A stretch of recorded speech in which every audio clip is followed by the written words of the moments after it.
Seems like this Mandela effect is really taking Nicole for a ride. She said that her husband and her therapist have both prohibited her from doing any more research. The Mandela effect is nothing but the people in power trying to rewrite history. They're starting off small. Be a Mandela effect and I'm upset. Be a Mandela effect and I'm upset. You will only see the incorrect spelling on knockoff brands. Not traumatizing at all. No, it's not. It's really not. No, it's not. It's really not.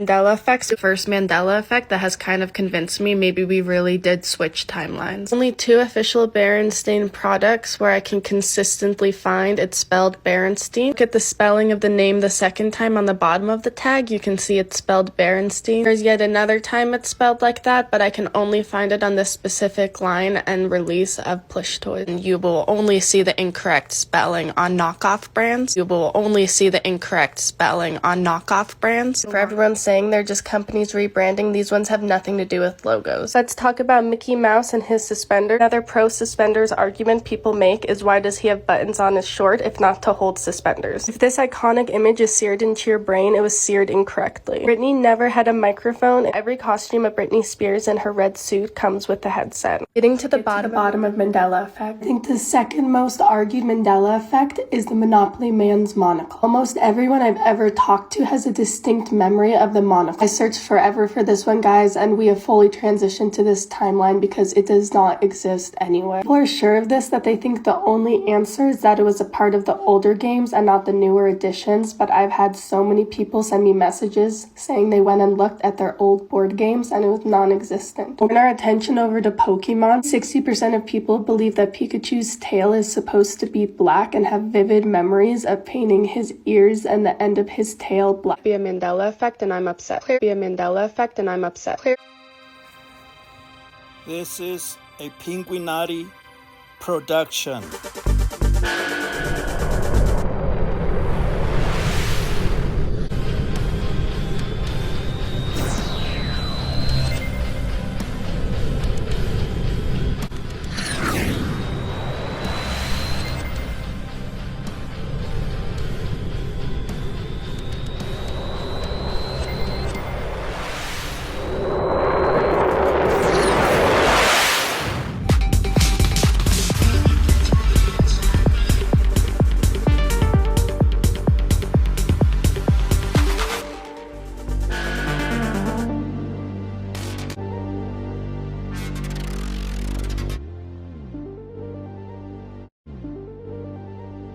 It makes total sense to me as an American that a company would go and do this and make it seem like it's a Mandela effect thing.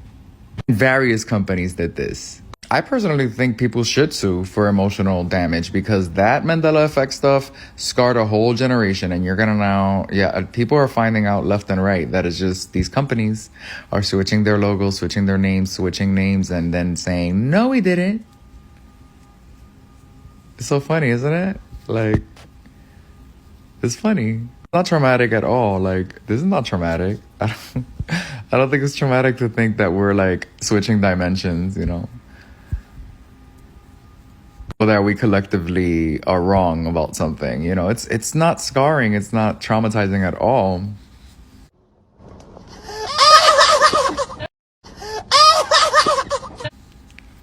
No, it's not. It's really not. It's really not. The Mandela effect is nothing but the people in power trying to rewrite history. They're starting off small with these little things like cereal, books, whatever. Only to when they change something big, we feel absolutely insane, so we don't ask questions. And it just rewrites itself. pretty much. But the people in power are doing this. It's not a parallel universe. It's not the CERN. It's nothing like that. It is the people of power trying to make us feel crazy before they rewrite our entire history. Attempting to get to the bottom of Mandela. Does anybody else remember the cornucopia mascot? They had like Fruit of the Loom's mascots. Like there was a big fucking publicity push at some point in time, and there was the dude dressed up in the grapes, and there was the people that were dressed up as other fruits, and somebody was dressed up as a cornucopia. You can't tell me Fruit of the Loom didn't have the cornucopia. Somebody was dressed as the cornucopia. I just fucking woke up. I remember this shit. I'm not dreaming it. Like, somebody was dressed as the cornucopia. It's real. The Loom Mandela effect is striking us yet again, thanks to TikTok and a creator here named Nicole. It seems like this Mandela effect is really taking Nicole for a ride. She said that her husband and her therapist have both prohibited her from doing any more research. This is a little bit of what's been going on. Got to the bottom of the Fruit of the Loom cornucopia Mandela effect, and I'm upset. I officially have government documentation that Fruit of the Loom is lying about never being associated with the cornucopia. So the government document that she's talking about would be this trademark. It's like the patent for their trademark back from the 1950s, and you can see what the logo itself consists of, and it does mention the cornucopia here. So you can see the different fruits, and the cornucopia is listed. She also mentions this album that she found that was written in the 70s, and it is called Flute of the Loom, and the picture definitely looks like a representation of Fruit of the Loom. So people are wondering if this is where the artist's inspiration came from, or like what's the connection there? Why would they use this cornucopia in the background if Fruit of the Loom didn't have the cornucopia? She talks about this Reddit forum where a person mentions getting a hold of the artist of Flute of the Loom's son. He ended up reaching out to the son of the artist who created the art for the album cover. The son responded, making it very clear that Flute of the Loom was in fact inspired by Fruit of the Loom, and the cornucopia was part of its logo. I honestly thought that I was just going to be over this Fruit of the Loom Mandela effect, but I started looking into it again. This is supposed to be the artist of the Flute of the Loom's image, and that's supposed to be his statement. There's also newspaper articles suggesting that there was a cornucopia, and this is like an old article, you know? This is where it gets kind of interesting to me, because for me, the Fruit of the Loom logo changed maybe around 2005. I remember thinking they made it more modern. I did end up looking on the trademark website to see what was going on because, you know, things can be falsified online. So I did find like an old document. I didn't see anything with the cornucopia being mentioned. Like I had just seen the fruit being listed there. I also started looking on Reddit posts to see what other people thought and how they feel about it. A lot of people on Reddit believe that the cornucopia would have disappeared for different people at different times. Like there wasn't just one day where it just vanished. So now I'm really curious if it ever changed for you and if you remember when it did change. There's also a lot of people who have the same exact memory surrounding cornucopias. Like everybody remembers being in elementary school and knowing that a cornucopia was on their Fruit of the Loom clothing, but not really knowing what it was until doing an art project for Thanksgiving. That's very strange. Like a lot of people have that same memory. In the movie Ant Bully, there is a little section in the movie where they show a pair of underwear, and inside of the underwear's label, you can see the Fruit of the Loom logo with the cornucopia. And I think this movie is from like 2006 or 2007.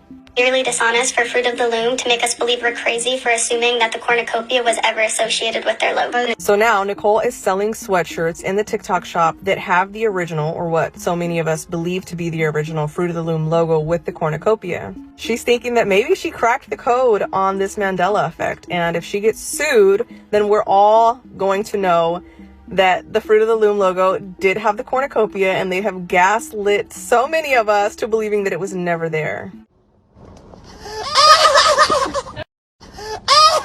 To back Fruit of the Loom into a trademark corner, I'm now selling these sweatshirts, which means I'm about to be sued for every penny I'm worth, but they'll have to admit the cornucopia is a part of their logo. I'm assuming that if you're still watching this video, you have a pretty open mind, so I hope I don't get trolled too much for saying this, but say the Fruit of the Loom logo did have the cornucopia in it at one time, and we all just jumped timelines, and say it was at a different time for all of us. Even if the cornucopia was there, it would have been erased 100%. We would see no evidence of it, except for these little trickles of memories. You know, maybe there's visions of it. But I don't think that you would be able to take a physical, like an item with you besides yourself and your spirit you wouldn't be able to take that. So like people finding old Fruit of the Loom t-shirts that have the cornucopia, I don't believe that they're real. Maybe somebody in a different timeline or a different dimension does still have the cornucopia, but we would never see that here. Like it would never, if you're watching this video, you're in the same dimension as me, and there's not going to be any cornucopias here. You know, this is just proof that the universe has many layers. You know, there's so many different layers, and we don't need somebody to come out. We don't need a company to come out and say, yeah, it's true, it's right, because we all know it's true. Like, we don't need confirmation when we are the confirmation ourselves. The Fruit of the Loom Mandela effect is striking us yet again, thanks to TikTok. On TikTok, who was going crazy because she swore the Fruit of the Loom had a cornucopia logo, and it never had a cornucopia. And this woman went hard. Her therapist told her, yo, you need to chill out. You need to just drop this.